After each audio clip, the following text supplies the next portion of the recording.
Game প্লেটা আর আগের মতো নেই। আগের মতো কেউ গ্রুপে এসে বিক্ষানো বলে না। আগের মতো আমার বন্ধু বান্ধবগুলো এখন গেমও খেলে না। সবাই ব্যস্ত তার নিজের লাইফ নিয়ে। অথচ আমি এখন এই গেমটাকে ছাড়তে পারলাম না, কারণ এই গেমের সাথে জড়িয়ে আছে আমার 6 বছরের ভালোবাসা, কত আরও আবেগ। কতই না খেলেছি এই গেমটা। সেই একটা দিন ছিল 2022 লকডাউন এরিয়া। সারা দিন রাত 24 ঘন্টা ধরে গেম খেলতাম। কতই না বকা শুনেছি আম্মুর হাতে। তারপরেও এই গেমটা ছাড়তে পারিনি। কিন্তু এখন এমন একটা সময় চলে এসেছে, হয়তো বেশি দিন আর গেমিং লাইফে থাকা হবে না। গেম প্লের যে অবস্থা দেখতে পাচ্ছ তোমরা, আগে যেখানে 6টা প্লেয়ারে ইজিলি মাইরা দিতে পারতাম, এখন 4টার মাঝখানে ঢুকে একটারে মারতে কষ্ট হয়ে যায়।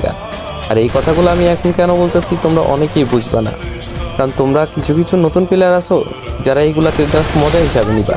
কিন্তু ওল্ড প্লেয়ার যারা আছে, যারা তাদের গেম প্লে হারাইছে, তারা অবশ্যই আমার এই বেদনাটা বুঝবে।